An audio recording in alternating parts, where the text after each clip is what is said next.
बात करते हैं इंटरनेट एटिकेट की। इंटरनेट एटिकेट में जो नेटिकेट है इसका एक शब्द बनाया गया है। इसमें नेट यहां से लिया गया है और क्वेट यहां से लिया गया है। तो इंटरनेट एटिकेट होता क्या है कि जैसे कोई भी चीज आती है समाज में या फिर प्रचलन में, उसके बाद उस प्रचलन में कई जो खामियां भी होती हैं, कई कमियां भी होती हैं, या फिर उसका मिसयूज भी होता है। तो समाज एक रूल बना देता है, एक रूल बन जाता है, अनरिटन हो या रिटन हो, सेट ऑफ उसमें रेगुलेशन स्थापित हो जाते हैं। और वो स्थापित जो हो जाते हैं वो इंटरनेट के संबंध में, क्योंकि हर चीज आज इंटरनेट पे हो रही है, चाहे आप बुकिंग करें, चाहे सोशल नेटवर्किंग हो, चाहे ब्लॉगिंग हो, सारी चीज जो है वो इंटरनेट पे है। इसीलिए नेटिकेट आए। तो इनके बारे में आज बात करेंगे हम। तो नेटिकेट होते क्या है?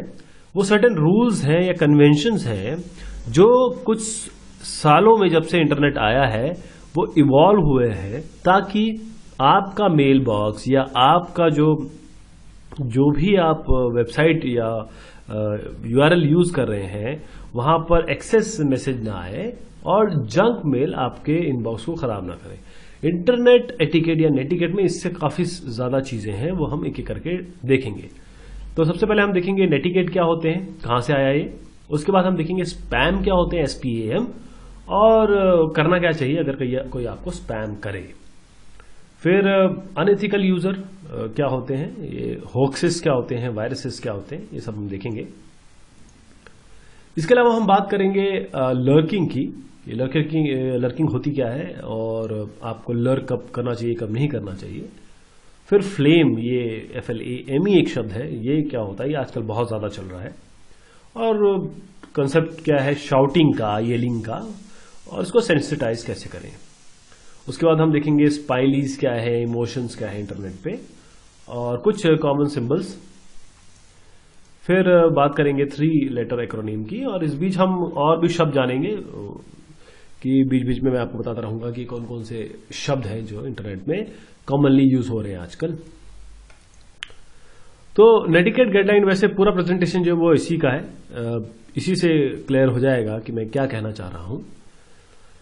जो नेटिकेट के गाइडलाइंस या जो आपके कन्वेंशंस है उसके हिसाब से दाऊ मतलब कोई भी shall not use a computer to harm people. Computer कभी भी किसी के हार्म के लिए इस्तेमाल ना करें।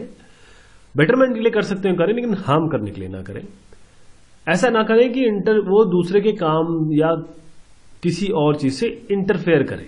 देखिए, कोई आदमी बेचारा मेहनत करता है, कोई चीज बनाता है, आप उसको अगर उसकी चीज को खराब करें तो वो ठीक नहीं है। आप किसी के कंप्यूटर की फाइलों को स्नूप अराउंड ना करें, उन्हें ताक झांक ना करें, उनमें सेंध लगाने की कोशिश ना करें, उन्हें पढ़ने की कोशिश ना करें। वो उसका पर्सनल मैटर है। और अपना कंप्यूटर आप चोरी के लिए इस्तेमाल ना करें। देखिए, चोरी तो हर हाल में चोरी है, गलत है ये, और क्राइम है ये। और अपना कंप्यूटर जो है वो फॉल्स विटनेस के लिए या फेक आइडेंटिटी के लिए ना यूज करें। और आपका जो प्रोप्राइटरी सॉफ्टवेयर है, कोई चीज खरीदी जाती है, किसी ने, कोई कंपनी उसी पे चल रही है, और अगर आप उसको कॉपी करना चाह रहे हैं तो वो भी गलत है। इसके अलावा किसी का कंप्यूटर में रिसोर्स है, जैसे अब मेरे अलमारी में सामान रखा है और कोई आके ले जा रहा है तो वो तो चोरी हुई। इसी तरीके से कंप्यूटर भी एक जगह है, कंप्यूटर भी एक अलमारी है जहां पर मेरी फाइल्स रखी हुई हैं, जहां पर मेरे कुछ इंपॉर्टेंट डॉक्यूमेंट्स रखे हुए हैं। उन सबको भी अगर आप अनऑथराइज तरीके से या बगैर कंपनसेशन दिए ले रहे हैं तो वो भी गलत है। उसके अलावा इंटेलेक्चुअल आउटपुट, कोई आदमी, जैसे मैंने बताया आपको, कोई जिंदगी भर अपना काम कर रहा है, मेहनत कर रहा है। जैसे ये इस PPT की बात करें, ये PPT किसी ने बनाई है, मैंने इंटरनेट से ली है। अब मैंने लास्ट में जाके देखिएगा आप, मैंने इसको प्रॉपर वो दिया है, रेफरेंस दिया है, थैंक्स कहा है। तो वो जरूरी है क्योंकि किसी ने मेहनत की हुई है। आप ऐसे किसी की चीज नहीं ले सकते। या तो उससे परमिशन लीजिए, थैंक्स करिए, रेफरेंस दीजिए उसका। इसके अलावा ऐसा कुछ ना लिखें, ऐसा कुछ ना करें जिससे सोशल ऑब्लिगेशंस आए, सोशल कंसिक्वेंसेस आए। जैसे आप रिलीजियस भावना है, डेमोक्रेटिक उसमें, या फिर पॉलिटिकली आप कुछ ऐसा कह दें जो आपकी मन की भावना हो सकती है, उसको अपने पास रखें, एक सही फोरम पे उसको बोलने की कोशिश करें। इंटरनेट पे क्योंकि आपको लगता है कि देखिए सामने तो कोई है नहीं, कुछ भी बोल दें, लेकिन ऐसा है नहीं। आप you are actually talking to people. Internet तो एक माध्यम है, लेकिन बात तो आप लोगों से ही कर रहे हैं। इसके अलावा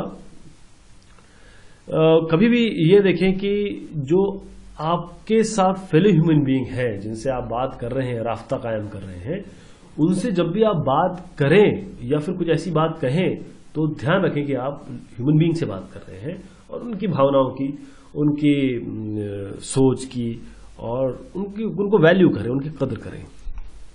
तो स्पैम क्या होते हैं देखते हैं। स्पैम जो अनवांटेड मैसेजेस होते हैं, मतलब अगर मैं आपको कह रहा हूं कि चलिए कल वहां मिलना है, एक मीटिंग में आ जाइए, तो वो एक वांटेड मैसेज है।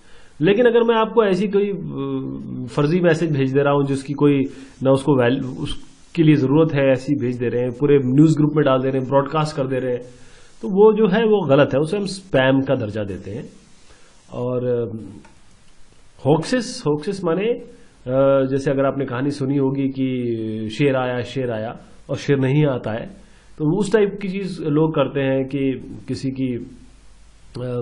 को दर्द देने के लिए, कोई सेंसिटिव इशू है उस पर कुछ कहने के लिए आप हॉक्स कर देते हैं। हॉक्स मतलब आप एक प्रोपोगेट कर देते हैं कुछ ऐसी चीजें, ऐसी गलत धारणाएं या ऐसी गलत बातें या कोई एकदम ऐसी चीज जो जिस पे लोग का ध्यान जाए, ऐसा कर दें और वो सच ना हो, वो गलत है। वायरसेस यानी कि ऐसे कंप्यूटर प्रोग्राम जो हार्म पहुंचा सकते हैं, तो वो जो वायरसेस हैं आप उसको ट्रांसमिट ना करें। कभी भी देखें कि अटैचमेंट में जो आ रहा है वो आप उसको प्रॉपर पहले अपना एंटीवायरस प्रोग्राम से वो करें, चेक करें, उसके बाद उसे अटैच वो करें, यूज करें। लर्किंग माने मतलब ये है कि आपसे कोई कन्वर्सेशन करने की कोशिश कर रहा है और आप उसको जवाब नहीं दे रहे, या तो आप बोल दीजिए देखिए हम इंटरेस्टेड नहीं है बात करने में, खत्म हो गई बात। लेकिन लर्किंग क्या है कि आप पार्टिसिपेट कर रहे हैं कन्वर्जन में। इसमें दो चीजें हैं कि रिसीव भी कर रहे हैं, रीड भी कर रहे हैं और उसको भेज नहीं रहे, है ना। लेकिन लर्किंग कभी कभी सही भी होती है, क्योंकि जो किसी से आप बात नहीं करना चाहते उसको जवाब क्यों देंगे, ये भी है इसमें। लेकिन ट्राई करिए कि आप उसको बता दें, या फिर क्योंकि वहीं पर रोकना बढ़िया रहता है। फ्लेम्स, ये देखिए आजकल की बड़ी एक, जिस तरीके से ये नाम है फ्लेम, वैसे ही इसकी कहानी है इसके पीछे। फ्लेम्स ये है कि आग जलाना, आग जलना, गुस्सा होना।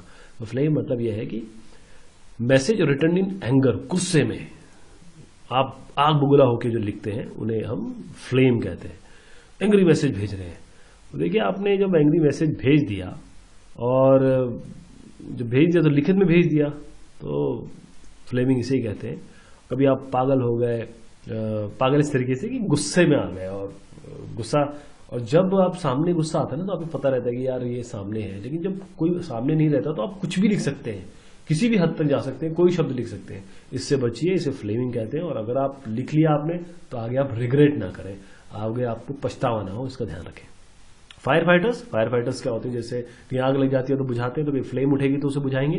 फायर फाइटर का मतलब ये होता है कि अब आपकी बातचीत हो रही है, कभी फ्लेमिंग इतनी आउट ऑफ हैंड हो जाती है, गंदी बातें होती हैं, लड़ाई झगड़ा होता है, वो इंटरनेट पे चल रहा है, जिसे हम सोशल नेटवर्किंग या ट्विटर वॉर या फिर FB वॉर, फेसबुक वॉर, इस तरीके से कहते हैं। इसमें क्या है कि कोई एक ऐसा बंदा या कुछ ऐसे लोग आते हैं जो इसको काम करते हैं, शांत करते हैं, ताकि लड़ाई बहुत हद तक ना चल जाए। खासतौर पर रिलीजियस इसमें वो ज्यादा होता है, तो उन्हें हम फायर फाइटर्स कहते हैं। शाउटिंग, येलिंग, ये है कि अगर आपने कैपिटल में लिख दिया इसका मतलब आप चिल्ला रहे हैं। अब देखिए जब स्टार्टिंग में बेचारा कोई मेल लिखता है उसको तो पता नहीं कि क्या छोटे पे लिखे क्या बड़े में लिखे, तो वो सब कैपिटल में लिख देता है। अगला बंदा समझता है यार ये तो मेरे पे चिल्ला रहा है, जबकि अगर ये किसी को नेटिकेट्स पता हो तो वो ध्यान रखेगा कि मैं कैपिटल में ना लिखूं।